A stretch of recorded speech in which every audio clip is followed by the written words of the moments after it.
आज की कहानी वाकई बहुत मजेदार और ज्ञानवर्धक होने वाली है। तो आपसे विनती है कि हमारे साथ अंत तक बने रहें ताकि आप इस कहानी का पूरा आनंद ले सकें। एक बार सेठ धनराज अपने नौकर रामू के साथ तीर्थ यात्रा पर निकला। दोनों घोड़े पर सवार होकर चल पड़े। चलते चलते दिन ढलने लगा। तब वे एक नगरी के पास पहुंचे। दोनों ने वहां ठहरने का निर्णय लिया और अपना टेंट लगा लिया। टेंट लगाने के बाद सेठ धनराज ने रामू से कहा, रामू, अब तुम नगरी में जाओ और कुछ खाने पीने का सामान ले आओ।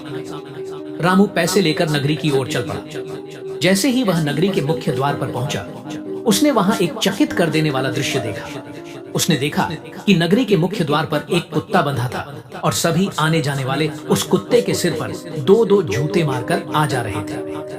यह दृश्य देखकर रामू नगरी के अंदर जाने लगा तो सिपाहियों ने उसे रोका और कहने लगे, यदि तुम्हें नगरी में जाना है तो इस कुत्ते के सिर पर दो जूते मारने होंगे, वरना नगरी में प्रवेश करने की अनुमति नहीं दी जाएगी। रामू ने भी कुत्ते के सिर पर दो जूते मारे और नगरी में प्रवेश कर गया। ऐसे ही वापस आते हुए भी उसने दो जूते कुत्ते को मारे और सारा सामान लेकर धनराज के पास पहुंच गया। वापस आकर रामू ने तुरंत खाना बनाया और अपने मालिक को खिलाया। फिर खुद भी भोजन कर लिया। सारा काम निपटाने के बाद वह अपने मालिक के पास पहुंचा और कहने लगा, मालिक, जब मैं नगरी के मुख्य द्वार पर पहुंचा तो मैंने देखा कि इस नगरी के लोग कितने जालिम हैं, जो अपना गुस्सा किसी बेजुबान जानवर पर निकालते हैं। मालिक, जब मैं नगरी में गया तो मैंने देखा कि मुख्य द्वार पर एक कुत्ता जंजीरों से बंधा हुआ था और सभी आने जाने वाले उसके सिर पर दो जूते मार रहे थे। आप मुझे बताइए कि उस बकरे ने ऐसा क्या अपराध किया जिसकी उसे इतनी बड़ी सजा दी जा रही है। तब सेठ कहता है, रामू, यह नगरी राजा विराट की नगरी है और जिसे तुम एक बेजुबान जानवर समझ रहे हो, यह कोई मामूली कुत्ता नहीं है। इस कुत्ते ने राजा विराट के खिलाफ एक बहुत ही भयंकर साजिश रची थी, जिसमें यह काफी हद तक सफल भी हो गया था। लेकिन वो कहते हैं ना, पाप का घड़ा एक ना एक दिन फूटता जरूर है, और इस कुत्ते के पाप का घड़ा भी जिस दिन फूटा, उसी दिन इसे यह सजा सुनाई गई कि जो भी व्यक्ति नगर में आए या जाए, उसे पहले इस कुत्ते के सिर पर दो जूते मारने होंगे। मैं तुम्हें इसकी पूरी कहानी सुनाता हूँ, ध्यान से सुनना। राजा विराट 14 विद्या प्राप्त राजा थे, जो उस समय के राजाओं में सबसे ज्यादा बुद्धिमान थे। 14 विद्याओं ने राजा विराट की एक अलग ही छवि बना दी थी। एक दिन एक महान ऋषि राजा विराट के महल में आए तो राजा ने उन्हें प्रणाम किया और कहने लगे, ऋषिवर, मैं 15वीं विद्या सीखना चाहता हूँ, आप मेरा मार्गदर्शन करें। ऋषि बोले, देखो राजन, यह विद्या सीखना इतना भी आसान नहीं है। यह बेहद कठिन परिस्थितियों से भरा रहता है और इसे सीखने की कोई समय सीमा नहीं है। न जाने इसे सीखने में कितना समय लग जाए। तब तक राज्य का कामकाज कैसे चलेगा? अच्छा, यही होगा कि आप 15वीं विद्या सीखने का विचार अपने मन से निकाल दें। राजा विराट कहने लगे, नहीं नहीं ऋषिवर, चाहे 15वीं विद्या सीखना कितना भी कठिन कार्य क्यों ना हो, चाहे इसे सीखने में कितना भी समय क्यों ना लगे, मैं अवश्य वक्त निकाल लूंगा। कृपया आप मुझे रास्ता दिखाइए। ऋषिवर कहते हैं, ठीक है, यहाँ से बहुत दूर हिमालय पर्वत के पास एक बहुत ही घना और भयंकर जंगल है। उस जंगल के बीच में कश्यप गुरु की कुटिया है। उस कुटिया को आपको ढूंढना होगा। इस बात का ध्यान रखना, जंगल में घोड़ा नहीं जा सकता। आपको घोड़ा जंगल के बाहर ही छोड़ना होगा और आगे का रास्ता पैदल तय करना होगा। वहाँ कश्यप गुरु तपस्या करते हुए मिलेंगे। आप उनके चरणों में जाकर गिर जाना और 15वीं विद्या सिखाने का अनुरोध करना। और हाँ, एक बात का ध्यान रखना, बाबा अपने स्वभाव से काफी कठोर हैं। अगर बाबा तपस्या में लीन हो तो उनकी तपस्या भंग मत करना, नहीं तो वे आपको श्राप भी दे सकते हैं। इसीलिए वहां बैठकर बाबा की तपस्या पूरी होने का इंतजार करना। अगर बाबा को दया आ गई तो वे आपको 15वीं विद्या जरूर सिखाएंगे। इतनी बात कहकर ऋषिवर वहां से चले गए। फिर राजा ने मंत्रियों की एक बैठक बुलाई और उन्हें आगे की योजना समझाते हुए कहने लगे, देखो, मैं एक जरूरी कार्य से राज्य से दूर जा रहा हूँ। मेरे जाने के बाद आप सभी मिलजुल कर राज्य कार्य को देखेंगे और प्रजा को कोई कष्ट ना हो, इसका विशेष ध्यान रखेंगे, क्योंकि मुझे वापस आने में मालूम नहीं कितना समय लग जाए। इसलिए आप सब अपना अपना काम ईमानदारी से करते रहना। सभी मंत्रियों को समझाकर राजा महल की ओर चल पड़े। राजा विराट की 2 रानियां थीं। एक का नाम था सत्यवती और दूसरी का नाम था भानुमति। नाम के अनुसार ही दोनों का आचरण था। सत्यवती एक पतिव्रता रानी थी। वह महाराज के दर्शन करे बगैर खाना तो क्या, पानी तक नहीं पीती थी। दूसरी ओर रानी भानुमति थी, जिसका इन बातों से दूर दूर तक कोई लेना देना नहीं था। कहने का मतलब है कि रानी भानुमति का चरित्र ठीक नहीं था। राजा विराट रानी सत्यवती के कक्ष में गए और बोले, रानी, मैं किसी जरूरी कार्य से कुछ समय के लिए नगरी छोड़कर जा रहा हूँ। मालूम नहीं मुझे आने में कितना समय लग जाए, इसलिए मैं आपको सलाह देता हूँ कि मेरे वापस आने तक आप सावधानी से रहना। इतनी बात सुनकर रानी सत्यवती की आंखें छलक उठी और कहने लगी, महाराज, मैं तो आपके दर्शन किए बगैर पानी तक नहीं पीती। भला इतना लंबा समय मैं आपके बिना कैसे बिता पाऊंगी, जिसमें आपके आने की कोई समय सीमा भी निश्चित नहीं है। आप मुझे भी अपने साथ लेकर चलिए ना। राजा कहने लगे, नहीं रानी, मैं आपको साथ लेकर नहीं जा सकता, क्योंकि मैं जिस कार्य से जा रहा हूँ वहां पर स्त्रियों का जाना वर्जित है। तो कृपया आप मेरे काम में बाधा न डालें। सत्यवती बोली, महाराज, आप तो जानते ही हैं कि मैं आपके दर्शन किए बिना भोजन तो क्या, पानी तक नहीं पीती, चाहे मेरे प्राण ही क्यों ना निकल जाए। राजा कहने लगे, ठीक है, इस समस्या का समाधान मेरे पास है। मैं अपनी एक तस्वीर इस दीवार पर बना देता हूँ, आप इसको भोग लगाकर भोजन कर लेना। ये कहकर राजा ने अपनी हूबहू तस्वीर दीवार पर बना दी। सुबह हुई और राजा चलने की तैयारी करने लगे। जाने से पहले राजा ने सत्यवती को अपने पास बुलाया और उसे समझाते हुए कहने लगे, देखो रानी, मैं जिस कार्य के लिए आपसे दूर जा रहा हूँ वह काफी उलझन भरा रास्ता है। न जाने मेरे साथ क्या घटना घट जाए और मुझे आपसे मिलने के लिए भी अपना परिचय देना पड़े। इसलिए मैं आपको अपनी मूंछ का बाल दे रहा हूँ, इसको संभाल कर रखना, क्योंकि मैं जब भी वापस आऊंगा तो आपसे सबसे पहले अपनी मूंछ का बाल मांगूंगा। आप समझ जाना कि मैं ही राजा विराट हूँ और यह बात गुप्त रखना, किसी को नहीं बताना। रानी ने मूंछ का बाल लिया और उसे एक डिबिया में रखकर एक गुप्त स्थान पर संभाल कर रख दिया। केवल एक मूंछ का बाल रानी के मन में कई सवाल खड़े कर गए। आखिर ऐसा क्या होने वाला था जिसकी वजह से राजा ने यह कदम उठाया? क्यों उन्होंने अपनी यात्रा को इतनी कठिन चुनौती और उलझन भरे रास्ते से जोड़ा? यात्रा शुरू करने से पहले राजा विराट ने अपने पुराने साथी देव को बुलाया और सैनिकों ने तुरंत देव को राजा के संदेश के बारे में बताया। जैसे ही देव को पता चला कि उसे राजा विराट ने याद किया है, वह तुरंत राजा के पास दौड़ा चला आया। राजा ने उसे अपनी आगे की योजना बताई और कहा, हमें कुछ समय के लिए राज्य से बाहर जाना होगा, इसलिए आपको भी हमारे साथ चलना होगा। देव ने कहा, ठीक है महाराज, जैसा आपका आदेश। फिर राजा ने 2 घोड़े मंगवाए और जरूरी सामान लेकर हिमालय पर्वत की ओर अपनी यात्रा शुरू की। रात और दिन चलते हुए काफी समय बाद राजा विराट और देव उस घने जंगल के पास पहुंचे। क्योंकि घोड़े अंदर नहीं जा सकते थे, इसीलिए उन्होंने घोड़ों को बाहर छोड़ दिया और तलवार से जंगल में रास्ता बनाते हुए आगे बढ़ने लगे। अंततः लंबी यात्रा के बाद राजा विराट और देव बाबा कश्यप गुरु की कुटिया ढूंढने में सफल हो गए। बाबा की कुटिया बहुत सुंदर थी। उसके आसपास रंग बिरंगे फूल खिले हुए थे और बाबा तपस्या में लीन थे। राजा विराट और देव थोड़ी दूरी पर हाथ जोड़कर बैठ गए, लेकिन 1 सप्ताह बीत गया और बाबा तो आंखें ही नहीं खोल रहे थे। राजा ने कहा, जब तक बाबा आंखें नहीं खोलते हम आश्रम की सफाई कर लेते हैं। इसके बाद दोनों आश्रम में काम करने लगे। नए नए फूल लाकर लगाए, जंगल से सूखी लकड़ी लाकर कुटिया के पास इकट्ठी कर दी और आराम से रहने लगे। 1 महीने बाद बाबा कश्यप गुरु ने आखिरकार अपनी आंखें खोली और सामने राजा और उसके दोस्त को देखा, जो हाथ जोड़कर उनकी ओर ध्यान से देख रहे थे। बाबा ने कहा, बच्चों, मेरे पास आओ। तुम लोग इस भयंकर जंगल को पार करके मेरे पास आए हो। यहाँ कोई भी इंसान नहीं आ सकता, लेकिन तुम लोग इतने कष्ट सहकर मेरे पास आए हो तो यकीनन तुम्हारा कोई महत्वपूर्ण काम होगा। ये सुनकर राजा विराट और देव बाबा के पास आ गए। राजा ने कहा, हे महाराज, मैं राजा विराट हूँ और मैं बड़ी आशा से आपके पास आया हूँ। कृपया मेरी समस्या का समाधान करें। बाबा ने कहा, बोलो बच्चे, क्या समस्या है? राजा ने कहा, महाराज, मैं 15वीं विद्या सीखने आया हूँ। आप मुझे 15वीं विद्या का दान दें तो आपकी बड़ी कृपा होगी।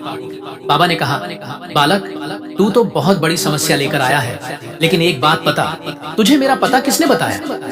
राजा ने कहा, महाराज, हमारे राज्य के एक ऋषि ने बताया है। बाबा ने कहा, ठीक है, लेकिन राजन, इस विद्या को सीखना हर किसी के बस की बात नहीं है। इसमें बहुत कठिनाइयां आएंगी। क्या तुम इन कठिनाइयों का सामना कर पाओगे? राजा ने कहा, महाराज, इस विद्या को सीखने के लिए मैं हर कठिनाई का सामना करूंगा। बाबा ने कहा, ठीक है राजन, इस विद्या को सीखने से पहले मैं तुम्हें इसकी शक्ति के बारे में कुछ बताना चाहता हूँ। 15वीं विद्या से मरे हुए शरीर को जिंदा किया जा सकता है, लेकिन इस विद्या से यदि आप किसी को जिंदा कर रहे हो तो आपके प्राण उस मरे शरीर में चले जाएंगे और आपका शरीर प्राणहीन हो जाएगा। फिर आप जब चाहें अपने शरीर में वापस आ सकते हैं। और हाँ, इस विद्या को सीखते वक्त आपको केवल एक समय ही भोजन मिलेगा, लेकिन इसका कोई समय सीमा निश्चित नहीं है। यह नहीं कहा जा सकता कि इस विद्या को सीखने में कितना समय लगेगा। राजा ने कहा, ठीक है बाबा, आप जो भी कहेंगे मैं करूंगा। मुझे आपकी हर बात मंजूर है। बाबा ने कहा, कल सुबह से आपकी शिक्षा शुरू हो जाएगी। अगली सुबह बाबा ने राजा विराट को अपने सामने बिठाकर मंत्र सिखाना शुरू कर दिया। अब राजा विराट का 15वीं विद्या सीखने का सिलसिला शुरू हो चुका था। जब राजा को बाबा मंत्र सुना रहे थे तो देव भी राजा के पीछे बैठा मंत्र सुन रहा था और उसने भी राजा के साथ साथ मंत्र रटने शुरू कर दिए। वह भी मन ही मन मंत्रों का जाप करने लगा। ऐसे ही राजा की शिक्षा 12 वर्षों तक चली। राजा विराट को जो भी मंत्र बाबा ने सिखाए, देव तुरंत उन्हें रट लेता और जैसे जैसे राजा मंत्रों का जाप करते, देव भी मन ही मन उनका जाप करता रहता। 12 वर्षों में राजा विराट 15वीं विद्या सीख गए और साथ साथ देव भी उसे सीख गया। फिर एक दिन ऐसा भी आया जब बाबा ने कहा, राजन, अब आपकी विद्या पूरी हो चुकी है। अब आप अपने राज्य का काम संभाल सकते हैं। और हाँ, एक बात का हमेशा ध्यान रखना, कभी भी इस विद्या का गलत इस्तेमाल मत करना। राजा ने हामी भरते हुए सिर हिलाया। अगली सुबह राजा ने गुरु कश्यप को प्रणाम किया और उनके चरणों का स्पर्श करते हुए जाने की आज्ञा मांगी। बाबा ने आशीर्वाद देकर जाने की अनुमति दी।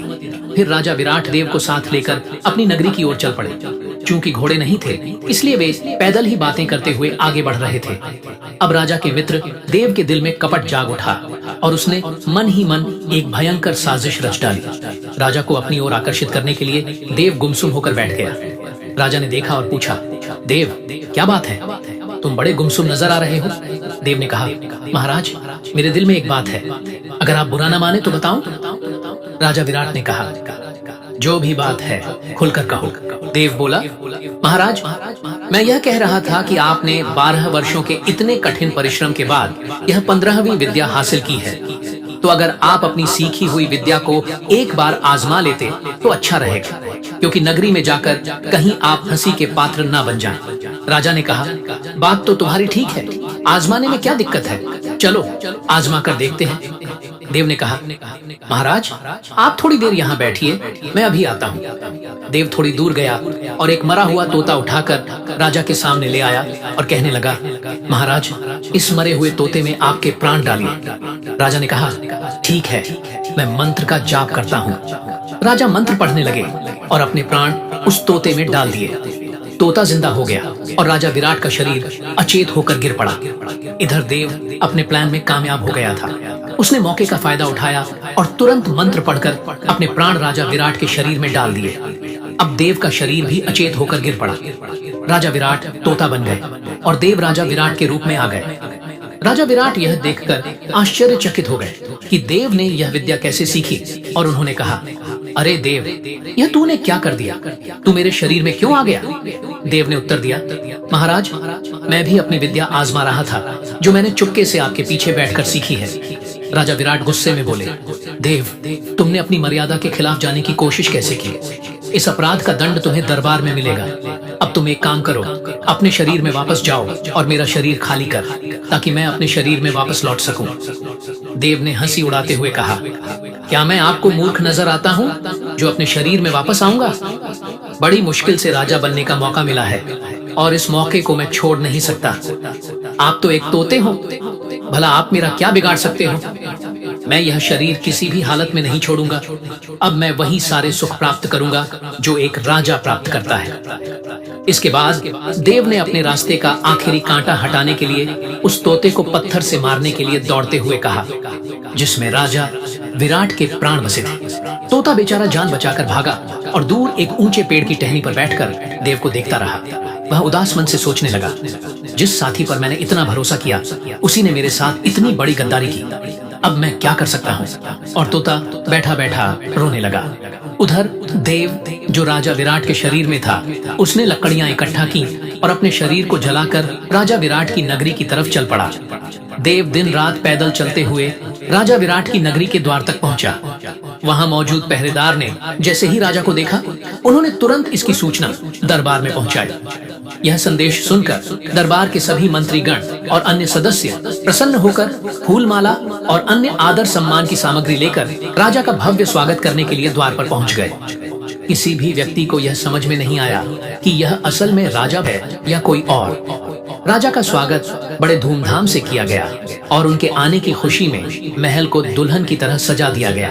पूरे राज्य में सूचना दी गई कि महाराज अपना जरूरी काम निपटाकर 12 वर्ष बाद अपनी नगरी में वापस लौटे हैं। देव, जो महल में मौजूद सभी मंत्रियों और अन्य सदस्यों को पहले से जानता था, उन्हें देखकर बिना किसी उलझन के उनके साथ विचार विमर्श करने में सक्षम था। सभी लोग इतने लंबे समय के बाद अपने राजा से विचार विमर्श कर खुशी से भर गए। दरबार में सभी जनों से अच्छी तरह मिलजुल कर राजा विराट, जो असल में देव था, रानी के महल की ओर बढ़ा। महल के द्वार पर पहुंचते ही वहां की नौकरानी उसके स्वागत के लिए आरती की थाली और फूल लेकर खड़ी थी। लेकिन राजा बने देव ने रानी को वहां न देखकर कहा, रुक जाओ दासी, हम तब तक अंदर नहीं आएंगे जब तक हमारी रानी सत्यवती हमारा स्वागत करने नहीं आ जाती। राजा का आदेश सुनकर तुरंत रानी सत्यवती को बुलाया गया। रानी सत्यवती अपने हाथों में आरती की थाली लेकर वहां चली आई, किंतु रानी सत्यवती वहां आकर चुपचाप एक तरफ खड़ी हो गई। तब राजा विराट बने देव ने कहा, क्या बात है रानी, क्या आप हमें देखकर खुश नहीं हैं? हम कितने वर्षों बाद आपके पास वापस लौटे हैं। नजदीक आइए, हमारी आरती कीजिए और खुशी खुशी हमें अपने कक्ष में लेकर चलिए। रानी सत्यवती बोली, महाराज, मैं आपकी आरती भी करूंगी और खुशी खुशी आपको अपने कक्ष में भी लेकर चलूंगी, लेकिन आप पहले हमें यह बताइए, जब आप जरूरी कार्य से जा रहे थे तब हमें क्या कहकर गए थे? देव ने कहा, रानी, ऐसी बेवकूफ भरी बातें आप पर शोभा नहीं देती। भला 12 वर्ष पहले की छोटी मोटी बातें याद थोड़ी रहती हैं। आप जाइए, हमारी आरती कीजिए। सत्यवती बोली, कभी नहीं, पहले आप हमें उस वार्ता का परिचय दीजिए, तभी हम आपको अंदर आने की अनुमति देंगे। राजा बने देव ने मन ही मन सोचा, यह रानी तो बहुत ही तेज लगती है, यहाँ तो दाल गलने वाली नहीं है। फिर उसने अपना रुख भानुमति के महल की तरफ कर लिया। जब देव रानी भानुमति के महल के द्वार पर पहुंचा तो देखा कि भानुमति पहले से ही राजा के स्वागत के लिए आरती का थाल लेकर खड़ी थी। वह राजा को इतने लंबे समय बाद देखकर काफी खुश थी। उसने खुशी खुशी देव की आरती की और अपने कक्ष में ले गई। रानी भानुमति के महल में देव ने खूब सुख सुविधाओं का आनंद लिया। धीरे धीरे आधी रात हो गई। भानुमति को तो नींद आ गई, लेकिन देव को कहाँ नींद आने वाली थी।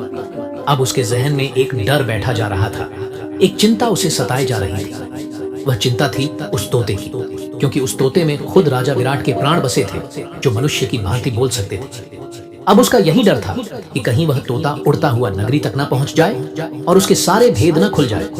इस समस्या से निदान पाने के लिए देव एक योजना बनाने लगा। दूसरी ओर राजा विराट, जो एक तोता बनकर बियाबान जंगल में भटक रहे थे, पानी की तलाश करने लगे। अंततः वे एक बावरी पर पहुंचे, जहां पहले से ही 49 तोते रहते थे। उन 49 तोतों ने देखा कि आज बावरी पर एक नया तोता आया है और वह कुछ ज्यादा ही प्यासा है। बेचारा पानी पीते जा रहा था। उस नए तोते को देखकर सारे तोते खुश हो गए और आपस में बातें करने लगे। चलो इससे दोस्ती करते हैं, अगर यह हमारा दोस्त बन गया तो हम पूरे 50 तोते हो जाएंगे। फिर सारे तोते राजा विराट बने तोते के पास आ गए और अपनी तोतिया भाषा में उनसे बातें करने लगे। राजा 15वीं विद्या प्राप्त थे और वह तोतों की भाषा भी जानते थे। राजा ने उन्हें तोतिया भाषा में बताया, देखो दोस्तों, मैं अकेला हूँ और मेरा कोई परिवार नहीं है। मैं दुनिया भ्रमण के लिए निकला हूँ। अब जब आप सब मुझसे दोस्ती करना चाहते हो तो मैं तैयार हूँ। मैं आप सबके साथ ही रहूंगा। सारे तोते बहुत खुश हुए और हंसी खुशी सब एक साथ रहने लगे। अब प्रतिदिन राजा विराट उन्हें अच्छी अच्छी बातें बताते और इस कारण सभी तोते सोचने लगे कि यह तोता बहुत ही समझदार है। इसके आने के बाद हमें पानी की तलाश में भी नहीं भटकना पड़ता। यह हमें उसी जगह लेकर जाता है जहां पानी तैयार मिलता है। इस कारण सभी तोते राजा विराट की इज्जत करने लगे। एक दिन ऐसा भी आया जब सारे तोतों ने मिलकर राजा को अपना मुखिया घोषित कर दिया। अब राजा उन तोतों के साथ जुड़ गए और सबका समय अच्छा गुजरने लगा, क्योंकि एक राजा जिसने 15वीं विद्या प्राप्त की थी उनके बीच मौजूद था, जो किसी भी समस्या को आने से पहले ही भांप लेता था। उसके रहने से सभी तोते सुरक्षित महसूस करने लगे। उधर राजा विराट बने देव ने अपने राज्य में घोषणा करवा दी कि राजा का आदेश है, जो भी नर नारी बूढ़ा जवान तोते मारकर राजा के पास लाएगा उसे एक तोते के बदले एक सोने का सिक्का दिया जाएगा। जो 2 लाएगा उसे 2, जो 10 लाएगा उसे 10 और जो 50 लाएगा उसे 50 सोने के सिक्के दिए जाएंगे। राजा का यह आदेश सुनकर सभी दरबारी अचंभित रह गए। यह क्या हो गया? राजा अचानक तोते मारवाने का आदेश दे रहे हैं, किंतु सभी केवल सोच सकते थे, कुछ पूछ नहीं सकते थे, क्योंकि यह राजा का आदेश था। जैसे ही यह आदेश जनता के बीच पहुंचा तो सभी निठल्ले लोग तोते पकड़ने निकल पड़े। शाम तक कोई एक तोता लेकर दरबार में आ रहा था, कोई 2, कोई 10। जो जितनी संख्या में तोता लाता उसे उतने ही सोने के सिक्के दिए जाते। अब यह समाचार धीरे धीरे आसपास के नगरों में भी फैल गया कि फला राजा एक तोते मारने के बदले एक सोने का सिक्का दे रहा है। बेचारे तोते समझ नहीं पा रहे थे कि हमारा कसूर क्या है, हमें क्यों मरवाया जा रहा है। अब यह समाचार धीरे धीरे राजा विराट के पास भी पहुंच गया कि देव ने तोते मरवाने का आदेश दिया है। वह चौकन्ना हो गया और सभी 49 तोतों को बुलाकर बोला, होशियार हो जाओ, मुसीबत हम पर आने वाली है। सभी तोते कहते हैं, मुखिया जी, हमें तो आप जैसा सुझाव देंगे हम उसी का पालन करेंगे। राजा विराट पर अब उन 49 तोतों की सुरक्षा का भार था। एक दिन की बात है, सभी तोते दोपहर के समय पेड़ पर बैठे थे। तभी उनमें से एक तोते ने देखा कि एक शिकारी अपने कंधों पर धनुष बाण लिए उनकी तरफ चला आ रहा है। उसने तुरंत अपने मुखिया को इस बारे में सूचना दी। शिकारी को इस तरह आते देख राजा ने तुरंत एक योजना बनाई और सभी तोतों को समझाया, देखो, उड़ने की गलती बिल्कुल भी मत करना, क्योंकि उसके हाथ में धनुष बाण है। अगर हमने उड़ने की कोशिश की तो हम में से 2-3 तोते तो जरूर मारे जाएंगे, इसीलिए जैसा मैं कहता हूँ वैसा ही करना। फिर राजा विराट उन्हें अपनी योजना समझाते हुए कहने लगा, देखो, पहले यह शिकारी पेड़ के पास आएगा और एक ही पेड़ पर इतने सारे तोते देखकर खुश हो जाएगा। फिर वह सारे तोते पकड़ने की सोचेगा। आप सबको एक नाटक करना होगा। आप सब अपनी गर्दन इस कदर लटका दो जिससे ऐसा प्रतीत हो जैसे हम सब मरे हुए हैं। फिर शिकारी ऊपर पेड़ पर चढ़ेगा और हमें एक एक करके नीचे गिराएगा। तब आप एक बात का विशेष ध्यान रखना कि जैसे ही शिकारी एक तोते को नीचे पटके वैसे आवाज आएगी पट, फिर दूसरे को पटके तो आवाज आएगी पट, फिर तीसरे को पटके तो आवाज आएगी पट। आप सभी पट की आवाज को गिनते रहना, क्योंकि धीरे धीरे वह हम सबको नीचे पटकता रहेगा। जैसे ही पट की 50वीं आवाज पूरी हो जाए तब सारे तोते एकदम से उड़ जाते। इससे फायदा यह होगा कि उस वक्त शिकारी पेड़ पर होगा और हम सब भागने में कामयाब हो जाएंगे, और इस वक्त उसके पास धनुष बाण भी नहीं होंगे। सभी तोतों ने कहा, ठीक है मुखिया जी।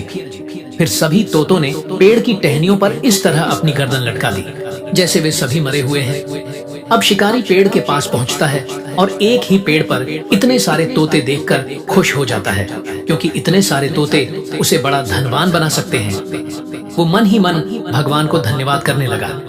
शिकारी ने अपने धनुष बाण जमीन पर रखे और पेड़ पर चढ़ गया। वह एक एक करके सभी तोतों को नीचे पटकने लगा। जैसे ही एक एक तोता नीचे गिरता, पट की आवाज होती। सभी तोते उस आवाज की गिनती करने लगे। आवाज की गिनती 49 तक पहुंच गई थी और अंत में बचे थे राजा विराट, जिनको शिकारी नीचे फेंकने ही वाला था कि उससे पहले शिकारी की चप्पल नीचे गिर गई। अब 50 की गिनती पूरी हो चुकी थी। अंतिम आवाज सुनते ही सभी नीचे पड़े तोते फिर से उड़ गए, लेकिन शिकारी के हाथ में सिर्फ राजा विराट रह गए। शिकारी ने ऐसे धोखे को देखकर आग बबूला हो गया। उसने तोते से कहा, मेरे साथ तुमने बड़ा धोखा किया है, लेकिन मैं तुझे अपने हाथ से जाने नहीं दूंगा। कम से कम मुझे एक सोने का सिक्का तो मिलेगा। शिकारी पेड़ से नीचे उतरकर राजा विराट बने हुए तोते को अपने हाथों में पकड़कर नगरी की तरफ चल पड़ा। चलते चलते रास्ते में तोते ने कहा, भाई शिकारी। तोते को मनुष्य की भाषा बोलते हुए देखकर शिकारी हैरान होकर बोला, वाह यार, तू तो हमारी जैसी भाषा बोल रहा है। तोता बोला, भाई तुम मुझे कहाँ ले जाओगे? शिकारी बोला, तुझे राजा के पास लेकर जाऊंगा। जहां मुझे एक तोते के बदले एक सोने का सिक्का मिलेगा। तोता बोला, भाई तुम मुझे राजा के पास लेकर मत जाओ, इसकी जगह तुम मुझे किसी सेठ के पास लेकर चलो, मैं उस सेठ से तुम्हें 50 सोने के सिक्के दिलवाऊंगा। शिकारी बोला, 50 सोने के सिक्के? तोता बोला, हाँ भाई, मैं तुम्हें 50 सोने के सिक्के दिलवाऊंगा। शिकारी बोला, तो ठीक है, मैं तुझे एक सबसे अच्छे सेठ के पास लेकर चलता हूँ। शिकारी उसे लेकर एक सेठ के पास पहुंच गया। वहां जाकर शिकारी बोला, सेठ जी, यह तोता मैंने जंगल से पकड़ा है, जिसे मैं आपको बेचना चाहता हूँ। सेठ बोला, मैं इस तोते का क्या करूंगा? इसे ले जाकर राजा को दे दो, तुझे एक सोने का सिक्का मिल जाएगा। शिकारी बोला, सेठ जी, यह तोता आपसे बात करना चाहता है। यह सुनकर सेठ चकित होकर बोला, क्या यह तोता बोलता है? शिकारी बोला, जी हाँ सेठ जी, यह तोता बोलता है। फिर सेठ तोते से विचार विमर्श करने लगा। तोते ने कहा, सेठ जी, आप मुझे 50 सिक्कों में इस शिकारी से खरीद लीजिए। मैं इन 50 सिक्कों के बदले आपको 1 लाख सिक्कों की आमदनी करवा दूंगा। अगर आप मुझे नहीं खरीदेंगे तो यह शिकारी मुझे राजा को सौंप देगा और वहां मुझे समाप्त कर दिया जाएगा। सेठ अचंभित था, क्योंकि एक तोता उसके सामने बैठकर इतनी समझदारी भरी बातें कर रहा था। सेठ ने तुरंत 50 सिक्के निकाले और शिकारी को दे दिए। अब तोते ने शिकारी से कहा, शिकारी, अपने ईमान पर रहना, किसी को बताना मत कि मैंने किसी सेठ को तोता बेचा है। शिकारी ने हामी भरी और खुशी खुशी अपने घर चला गया। अब सारा मामला शांत होने के बाद सेठ ने तोते से कहा, भाई, तू लाखों की कमाई भला कैसे करवा सकता है? तोते ने कहा, देखो सेठ जी, मैं जैसा कहता हूँ वैसा आप करते जाओ, आपके पास धन की वर्षा होने लग जाएगी। सेठ ने कहा, ठीक है, पता, अब मैं क्या करूं? तोते ने कुछ सोचते हुए कहा, देखो सेठ जी, कल तुम चने खरीद लो, जितने भी खरीद सकते हो खरीद लो, क्योंकि 1 सप्ताह बाद चने का भाव दुगना हो जाएगा। सेठ ने ऐसा ही किया और पूरे शहर का चना खरीद लिया। दूसरा सप्ताह आया और वास्तव में चने का भाव दुगना हो चुका था। उसने वही चने दुगने भाव में बेच दिए और अब सेठ को दुगना मुनाफा हुआ। इस मुनाफे से सेठ बड़ा खुश था, क्योंकि वास्तव में यह तोता तो बड़ा ही होशियार और समझदार था। सेठ ने तोते को बड़े ही प्यार से रखने लगा और उसे हर रोज अच्छा अच्छा खाना खिलाता। सेठ रोज तोते से सलाह मशविरा करता और जो बात तोता कहता सेठ वही करता। धीरे धीरे सेठ की सभी तिजोरियां भरने लगी। अब सेठ बहुत खुश था। एक दिन सेठ तोते से कहने लगा, मैं तेरी वजह से आज माला माल हो गया। तू बता, आज क्या चाहता है? मैं तेरे लिए कुछ भी करने के लिए तैयार हूँ। सेठ की बात सुनकर तोता कहने लगा, सेठ जी, मैं आपको अपने बारे में सारी बात बताता हूँ, लेकिन आप इस बारे में किसी को बताना नहीं। सेठ ने कहा, तू मेरा विश्वास कर तोते, मैं किसी को नहीं बताऊंगा। तोते ने कहा, सेठ जी, मैं वास्तव में कोई तोता नहीं, बल्कि राजा विराट हूँ। फिर तोते ने सारी बात विस्तार से सेठ को बता दी और अंत में कहा, यह तोता हमारी योजना भी मुझे मारने के लिए ही बनाई गई थी। सेठ पूरा किस्सा सुनकर दंग रह गया और राजा विराट बने तोते के पैरों में गिरकर कहने लगा, महाराज, मुझे माफ कर दो, मुझसे बड़ी गलती हुई है। मैंने इतने बड़े महाराज को एक नौकर की तरह रखा, मुझे क्षमा करें। तोते ने कहा, इसमें आपकी कोई गलती नहीं है। अगर आप कुछ कर सकते हो तो मुझे किसी भी तरीके से छुपाकर रानी सत्यवती के पास पहुंचा दो, तो आपकी बड़ी कृपा होगी। सेठ ने कहा, ठीक है महाराज, मैं किसी भी कीमत पर आपको रानी सत्यवती के महल तक जरूर पहुंचाऊंगा, चाहे मुझे कितने भी खतरों का सामना क्यों न करना पड़े। फिर एक दिन उसने एक योजना बनाई और तोते को अच्छे से छुपाकर राजा विराट की नगरी की ओर चल पड़ा। कुछ दिन की पैदल यात्रा के बाद वह राजा विराट की नगरी में पहुंचा और रानी सत्यवती के महल के बाहर बैठ गया। काफी देर बाद सेठ ने देखा कि एक दासी महल से बाहर आई। सेठ जल्दी से दौड़ते हुए दासी के पास गया और बोला, बहन, आप मेरा एक काम कर दीजिए, मुझे किसी भी तरह एक बार रानी सत्यवती से मिलवा दीजिए। दासी गुस्से में बोली, हमारी रानी के इतने बुरे दिन नहीं आए कि वह चलते फिरते किसी अनजान से मिले। जाओ, यहाँ से चले जाओ। सेठ ने कहा, आप किसी भी तरीके से यह समाचार रानी तक पहुंचा दीजिए कि एक सेठ बहुत दूर से पैदल यात्रा करके एक गंभीर समस्या लेकर आपसे मिलने आया है। इसके बदले में मैं आपको 100 सोने के सिक्के दूंगा। 100 सोने के सिक्कों का नाम सुनते ही दासी के चेहरे पर खुशी आ गई। उसने मन में सोचा, इतने छोटे काम के बदले 100 सोने के सिक्के कौन देता है? फिर दासी बोली, लाओ सेठ, पहले मुझे 100 सोने के सिक्के दो, तभी मैं रानी के पास जाकर आपका संदेश पहुंचाऊंगा। सेठ ने तुरंत उसे 100 सोने के सिक्के दे दिए। वह दौड़ती हुई रानी सत्यवती के पास गई और रानी से बोली, महारानी, एक सेठ बहुत दूर से पैदल यात्रा करके आपसे मिलने आया है। शायद वह बेहद गंभीर समस्या पर विचार करना चाहता है। यदि आप अनुमति दें तो मैं उन्हें बुलाऊं। रानी की बात सुनकर दासी दौड़ते हुए गई और सेठ को रानी सत्यवती के महल के अंदर ले आई। जब सेठ रानी के पास पहुंचा तो उसने हाथ जोड़कर रानी से विनती की, रानी, मैं केवल 1 मिनट के लिए आपसे अकेले में बात करना चाहता हूँ। रानी ने तुरंत सभी दासियों को बाहर जाने का आदेश दे दिया। जैसे ही सभी बाहर चली गईं, सेठ ने अपनी चादर हटाई और तोते बने राजा विराट को बाहर निकाला। फिर बोला, महारानी, यह कोई और नहीं बल्कि स्वयं राजा विराट है। रानी ने हैरान होकर कहा, आपके पास इस बात का क्या प्रमाण है कि यह तोता राजा विराट है? रानी की यह बात सुनकर तोते ने धीरे से कहा, रानी, क्या आज भी आपके पास हमारी मूंछ का बाल सुरक्षित है?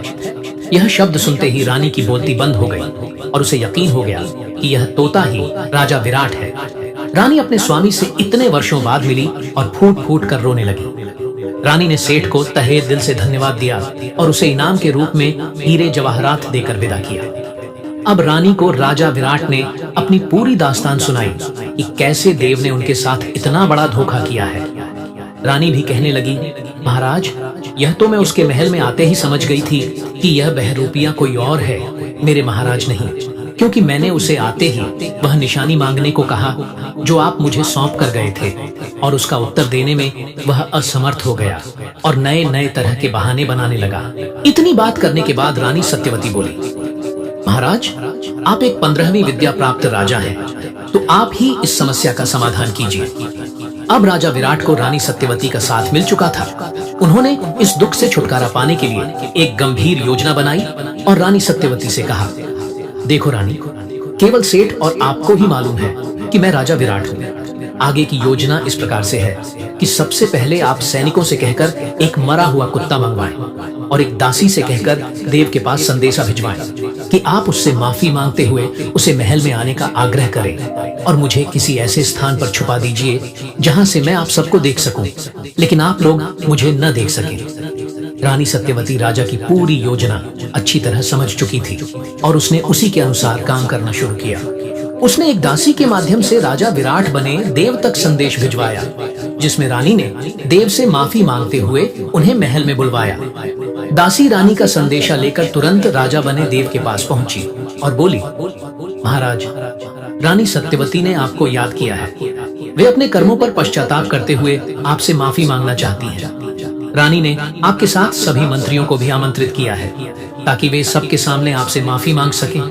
अब आप चलिए, रानी आपकी आरती करती हुई महल में आपका भव्य स्वागत करना चाहती है। देव बोला, आखिरकार रानी सत्यवती को अक्ल आ ही गई। ठीक है, जाकर रानी से कह दो कि हम शीघ्र ही समस्त मंत्रियों के साथ महल में पधार रहे हैं। अब रानी सत्यवती ने तोते बने राजा विराट को एक कक्ष के रोशनदान में छुपा दिया ताकि तोता वहां से सारा दृश्य देख सके। अब रानी राजा देव और मंत्रियों के आने की प्रतीक्षा करने लगी। थोड़ी देर बाद राजा देव समस्त मंत्रीगणों के साथ रानी के महल में पधारे। रानी ने राजा देव की आरती उतारी और हाथ जोड़कर कहने लगी, महाराज, मैं अपनी गलती पर बहुत शर्मिंदा हूँ जो मैंने आपको महल में प्रवेश करने से रोका, किंतु आप यह भली भांति जानते हैं कि मैं एक पतिव्रता स्त्री हूँ। इस कारण मुझे हर कदम फूंक फूंक कर रखना पड़ता है। अब आप मुझे क्षमा कर दें। मैं आपकी बात से सहमत हूँ कि इतनी पुरानी बातें याद नहीं रहती, लेकिन मैं आपको याद दिलाना चाहती हूँ कि जब आप 15वीं विद्या सीखने जा रहे थे तब आप मुझे निशानी के तौर पर कहकर गए थे, रानी सत्यवती, मैं जब भी 15वीं विद्या सीखकर वापस आऊंगा सबसे पहले इसका चमत्कार आपको ही दिखाऊंगा, तो आप समझ जाना कि मैं ही राजा विराट हूँ। लेकिन महाराज, वापस आने के बाद आपने मुझे कोई भी चमत्कार नहीं दिखाया, जिस कारण मुझे आपके साथ ऐसा व्यवहार करना पड़ा। इसलिए महाराज, मैं आपसे प्रार्थना करती हूँ कि सभी के सामने अपनी 15वीं विद्या का चमत्कार दिखाइए ताकि मैं अपने राजा पर गर्व कर सकूं। इतना वार्तालाप सुनकर राजा देव मन ही मन प्रसन्न हो गया। वह खुद भी सबके सामने अपनी विद्या दिखाने के लिए आतुर था, लेकिन उसे इस बात का बिल्कुल भी एहसास नहीं था कि असली राजा विराट वहां मौजूद होकर उसकी सारी रासलीला देख रहे थे। राजा देव बोला, ठीक है रानी, बताइए आप क्या देखना चाहेंगी। रानी ने तुरंत अपने नौकरों से कहकर उस मरे हुए कुत्ते को वहां मंगवाया और उसे राजा देव के सामने रख दिया।